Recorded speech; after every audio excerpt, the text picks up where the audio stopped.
Paulina Luna announces a new committee that will declassify files, including UFO files. So let's talk about it. Get in here. This is Jack with Cosmic Road. I'll talk about UFOs and the paranormal. Please hit like and subscribe and let me know what you guys think in the comments below. Yeah, I did a live video on this yesterday during the press conference. Thank you all for joining me. It was an awesome live stream. You guys had great questions and comments, and I really appreciate that. As for the press event itself, she talks about how the new committee, oh, and by the way, I'm not sure if it's a committee or a task force, if that matters. I think it might, because a task force can be temporary, but a committee, from my understanding, can be permanent. Then they alternate between using the word, the term committee and task force. So, but if you guys have any insight into that, let me know. Either way, they're starting this new committee, I'll just say committee, that is going to be declassifying files, including the JFK stuff, Epstein files, all that kind of stuff, and also UFO stuff.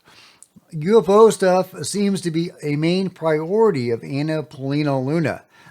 She mentions UFO stuff like 4 or 5 times during the press conference. Compared to that, to the Epstein file stuff and the 9/11 stuff and the other things that she was interested in declassifying, that she only mentioned a couple of times.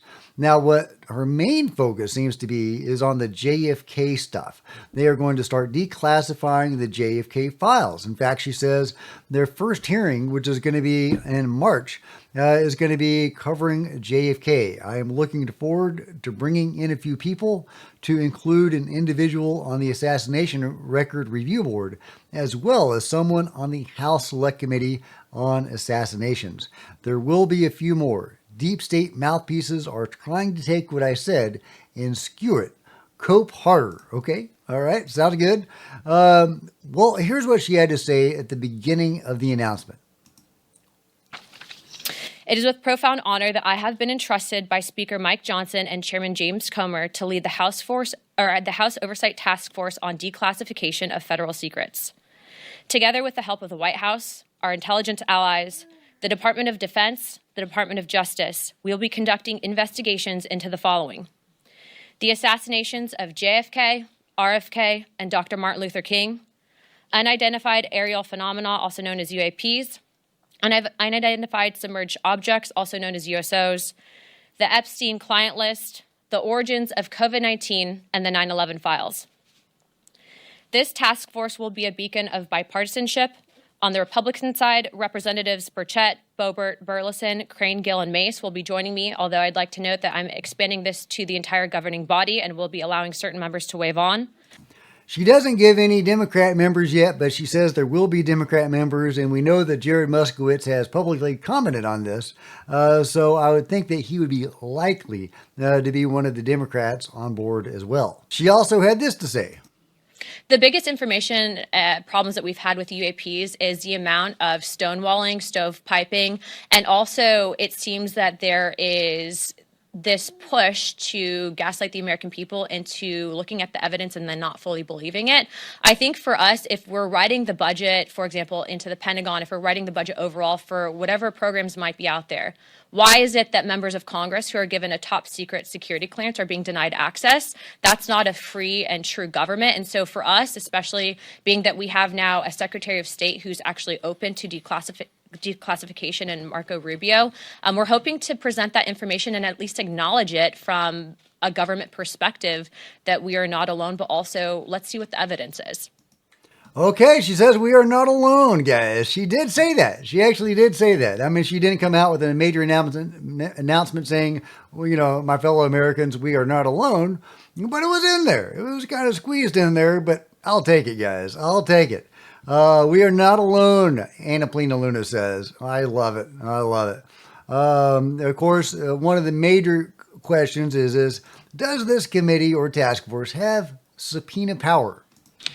Chairman? The task force does not have subpoena power. I do. The task force is going to be subsidiary of the full oversight committee. So if we have to issue one, Congresswoman Luna, we'll discuss it and we'll take appropriate action. But in full transparency, we have a great working relationship, as I stated earlier, with the White House, with the DOJ, with the Secretary of Defense, and the Secretary of State. The incoming FBI director, I think, will be very supportive, and we've also been told that the CIA director is very supportive.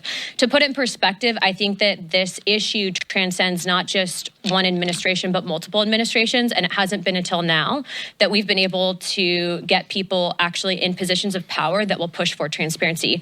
Now, if I find that different entities in the various intelligence agencies are stonewalling us, I'm going to make that known to the American people. But as of right now, we are cautiously optimistic. Well, I guess right now I'm cautiously optimistic too. Let me know what you guys think. I think this is very exciting. A new entity in Congress in the government devoted to transparency, including UFO files. They don't directly have subpoena power, but they can get subpoena power because the chairman of the Oversight Committee apparently does have that power. So, yeah, that's exciting, guys. We are living in unprecedented times. A lot of people are going to say this is a nothing burger. There's nothing to see here, but proof is in the pudding. As Jake Barber says, you will know me by my fruits.